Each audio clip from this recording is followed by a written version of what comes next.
ಕಾಸರಗೋಡಿನ ಭಾಷಾ ಅಲ್ಪಸಂಖ್ಯಾತ ಕನ್ನಡಿಗರ ಮೇಲೆ ಆಳುವ ಸರ್ಕಾರ ಮತ್ತೆ ಸಂವಿಧಾನಿಕ ಹಕ್ಕನ್ನು ಚ್ಯುತಿಗೊಳಿಸಲು ಪ್ರಯತ್ನಿಸ್ತಾ ಇದ್ದು ಇದು ಕನ್ನಡಿಗರ ಆಕ್ರೋಶಕ್ಕೆ ಕಾರಣವಾಗಿದೆ. ಕಾಸರಗೋಡಿನ ಪೈವಳಿಕೆ ಕಾರ್ಕಟ್ಟೆ ಶಾಲೆಗಳ ಕನ್ನಡ ಮಾಧ್ಯಮಕ್ಕೆ ಮಲಯಾಳ ಶಿಕ್ಷಕರನ್ನ ನೇಮಕಗೊಳಿಸಿ ಕಗ್ಗಂಟಿಗೆ ಗುರಿಯಾಗಿದ್ದಾರೆ. ಕಾಸರಗೋಡಿನ ಕನ್ನಡ ಮಾಧ್ಯಮ ವಿದ್ಯಾರ್ಥಿಗಳಿಗೆ ಕನ್ನಡದ ಬಗ್ಗೆ ತಿಳಿಯದ ಶಿಕ್ಷಕರನ್ನ ನೇಮಿಸುವ ಯತ್ನ ಮುಂದುವರೆದಿದ್ದು, ಇದೀಗ ಬದಿಡ್ಕದ ಪೆರಡಾಲ ಸರ್ಕಾರಿ ಹೈಸ್ಕೂಲ್, ಮಂಗಲ್ಪಾಡಿ ಗ್ರಾಮ ಪಂಚಾಯತ್ನ ಬೇಕೂರು ಸರ್ಕಾರಿ ಹೈಸ್ಕೂಲ್ ಮತ್ತು ಪೈವಳಿಕೆ ಗ್ರಾಮ ಪಂಚಾಯತ್ ವ್ಯಾಪ್ತಿಯ ಸರ್ಕಾರಿ ಕನ್ನಡ ಪ್ರೌಢಶಾಲೆ, ಪೈವಳಿಕೆ ಕಾರ್ಕಟ್ಟೆ ಶಾಲೆಗಳ ಕನ್ನಡ ಮಾಧ್ಯಮ ಫಿಸಿಕಲ್ ಸೈನ್ಸ್ ಶಿಕ್ಷಕರ ತರಬೇತಿ ಹುದ್ದೆಗೆ ಮಲಯಾಳ ಶಿಕ್ಷಕರನ್ನ ನೇಮಕಗೊಳಿಸಿ ಕಗ್ಗಂಟಿಗೆ ಗುರಿಯಾದ ಘಟನೆ ನಡೆದಿದೆ. ಬದಿಡ್ಕದ ಪೆರಡಾಲ ಸರ್ಕಾರಿ ಹೈಸ್ಕೂಲ್ನಲ್ಲಿ ಕನ್ನಡ ಮಾಧ್ಯಮ ಹೈಸ್ಕೂಲ್ನಲ್ಲಿ 55ರಷ್ಟು ವಿದ್ಯಾರ್ಥಿಗಳು ವ್ಯಾಸಂಗ ಮಾಡುತ್ತಿದ್ದು, ಕನ್ನಡ ಮಾಧ್ಯಮ ತರಗತಿಗಳಿಗೆ ಕನ್ನಡ ಬಲ್ಲ ಶಿಕ್ಷಕರನ್ನೇ ನೇಮಿಸಬೇಕೆಂಬ ಸಂವಿಧಾನಿಕ ಹಕ್ಕು ಮತ್ತು ಆದೇಶಗಳನ್ನು ಗಾಳಿಗೆ ತೂರಿ ಮಲಯಾಳ ಮಾತ್ರ ಗೊತ್ತಿರುವ ಶಿಕ್ಷಕರನ್ನ ನೇಮಕಗೊಳಿಸಲು ರಾಜ್ಯ ಕಲಿಕಾ ಸೇವಾ ಆಯೋಗ ಈ ಹಿಂದೆ ನಡೆಸಿದ ನಡೆಯನ್ನ ಮತ್ತೆ ಮುಂದುವರೆಸಿದೆ. ಇದರಿಂದ ವಿದ್ಯಾರ್ಥಿಗಳ ಭವಿಷ್ಯಕ್ಕೆ ಘಾಸಿಗೊಳ್ಳುವ ಭೀತಿ ಎದುರಾಗಿದೆ.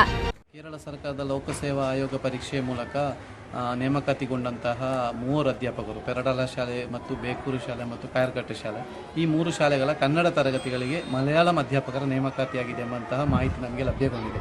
ಅವರು ಈಗ ಇಲ್ಲಿ ಬಂದು ಜಾಯಿನ್ ಆಗಲಿಲ್ಲ.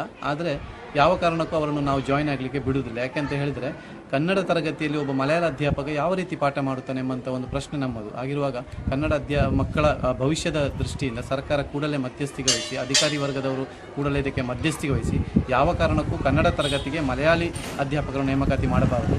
ಕನ್ನಡದ ಗಂಧಗಾಳಿ ಗೊತ್ತಿಲ್ಲದ ಅಧ್ಯಾಪಕರನ್ನು ಮಲಯಾಳಂ ಅಧ್ಯಾಪಕರನ್ನು ಕನ್ನಡ ತರಗತಿಗಳಿಗೆ ನೇಮಕ ಮಾಡಿರುವಂಥದ್ದು ಅದನ್ನು ನಾವು ತೀವ್ರವಾಗಿ ಖಂಡಿಸುತ್ತೇವೆ.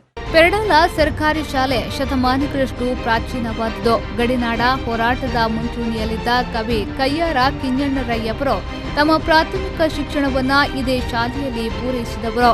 ಅಂದು ಪ್ರಾಥಮಿಕ ಶಿಕ್ಷಣ ಸೌಲಭ್ಯವಿದ್ದ ಇಲ್ಲಿ ಬಳಿಕ ಹೈಸ್ಕೂಲ್ ಹಾಗೂ ಮಲಯಾಳ ಮಾಧ್ಯಮಗಳು ಜಾರಿಗೆ ಬಂದವು. 1957ರಲ್ಲಿ ಇಲ್ಲಿ ಕನ್ನಡ ಶಾಲೆ ಗೌರ್ಮೆಂಟ್ ಪ್ರಾರಂಭ ಆಗಿದೆ. ಅದರಿಂದ ಇಲ್ಲಿ ಕನ್ನಡ ಅಲ್ಲದೆ ಬೇರೆ ಯಾವುದು ಭಾಷೆಯಲ್ಲಿ ಇಲ್ಲ. ಅದ ಕಾರಣ ಇನ್ನು ಮುಂದೆ ಬರುವಂತಹ ಅಧ್ಯಾಪಕರು ನಮಗೆ ಬೇಕಾದಲ್ಲಿ ಕನ್ನಡದಲ್ಲಿ ಪಾಠ ಮಾಡುವಂತಹ ಅಧ್ಯಾಪಕರನ್ನೇ ನಾವು ಇಲ್ಲಿ ನೇಮಕ ಮಾಡುವುದಂತ ಉದ್ದೇಶಿಸಿದ್ದೇವೆ. ಯಾವ ಕಾರಣಕ್ಕೂ ಈ PT ಆಗಲಿ ಇಲ್ಲಿನ ಊರಿನವರಾಗಲಿ ಬೇರೆ ಮಲಯಾಳದವರನ್ನು ಇಲ್ಲಿ ಅಧ್ಯಾಪಕರಾಗಿ ನೇಮಕ ಮಾಡಲಿಕ್ಕೆ ನಾವು ಬಿಡುವುದಿಲ್ಲ. ಒಂದೇ ಗುರಿ. ಯಾವ ವಿರೋಧ ಬೇಕಾದರೂ ನಾವು ಮಾಡಲಿಕ್ಕೆ ಸಿದ್ಧ ಇದ್ದೀವಿ. ಪೆರಡಾಲ, ಬದ್ದಡ್ಕ, ಕುಂಡಾಚೆ, ಪಳ್ಳದಡ್ಕ, ಮಾನ್ಯ, ಮಾವಿನಕಟ್ಟೆ ಮೊದಲಾದ ಪ್ರದೇಶಗಳ ಬಡ ಮಧ್ಯಮ ವರ್ಗದ ವಿದ್ಯಾರ್ಥಿಗಳು ಈ ಶಾಲೆಯಲ್ಲಿ ವಿದ್ಯಾಭ್ಯಾಸ ಸೌಕರ್ಯವನ್ನ ಪಡೆಯುತ್ತಿದ್ದಾರೆ.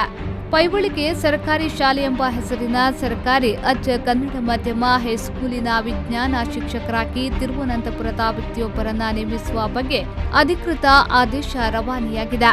ಮಂಗಲ್ಪಾಡಿ ಗ್ರಾಮ ಪಂಚಾಯತ್ ವ್ಯಾಪ್ತಿಯ ಬೇಕೂರು ಸರ್ಕಾರಿ ಹೈಸ್ಕೂಲಿಗೂ ವಿಜ್ಞಾನ ವಿಭಾಗಕ್ಕೆ ಮಲಯಾಳಿ ಶಿಕ್ಷಕರನ್ನ ನೇಮಕಗೊಳಿಸಿದ ಆದೇಶ ಮುಖ್ಯೋಪಾಧ್ಯಾಯರಿಗೆ ರವಾನೆಯಾಗಿದ್ದು, 200ಕ್ಕಿಂತಲೂ ಮೇಲ್ಪಟ್ಟು ಕನ್ನಡ ವಿಭಾಗದಲ್ಲಿ ಕಲಿಯುತ್ತಿರುವ ವಿದ್ಯಾರ್ಥಿಗಳ ಭವಿಷ್ಯ ಡೋಲಾಯಮಾನವಾಗಿದೆ. ಕನ್ನಡದ ಟೀಚರ್ ಬೇಕಂತ ನಮ್ಮೊಂದು ಎಲ್ಲರ ಆಶೆ. ಮತ್ತೆ ಈಗ ಮಲಯಾಳದ ಟೀಚರ್ ಬಂದ್ರೆ ಮಕ್ಕಳಿಗೆ ಕಷ್ಟ ಆಗ್ತದೆ. ಹೇಳಿಕೊಟ್ಟದು ಕೂಡ ಅವರಿಗೆ ಅರ್ಥ ಆಗುದಿಲ್ಲ. ಆಗ ನಮಗೆ ಕನ್ನಡ ಟೀಚರ್ ಬೇಕಂತೇಳಿ ನಮ್ಮೆಲ್ಲರ ಅನಿಸಿಕೆ ಅಭಿಪ್ರಾಯ ಇದೆ. ಎಲ್ಲ ತಾಯಂದಿರಿಗೆ ಇವತ್ತು ಬರ್ಲಿಕ್ಕೆ ಆಗ್ಲಿಲ್ಲ ಕೆಲಸದ ಕಾರಣ. ಆದ ಕಾರಣ ನಾವು ಸ್ವಲ್ಪ ಮಂದಿ ಬಂದಿದ್ದೇವೆ. ನನ್ನ ಮಗಳಿಗೆ ಮಾತಾಡಲಿಕ್ಕೆ ಆಗುದಿಲ್ಲ ಮಲಯಾಳ, ಹಾಗೆ ಕನ್ನಡ ಮಾತಾಡಲಿಕ್ಕೆ, ಹಾಗೆ ಮಲಯಾಳ ಅರ್ಥ ಆಗುದಿಲ್ಲ ಅಂತ ನನ್ನಲ್ಲಿ ಒಂದು ಹೇಳಿ.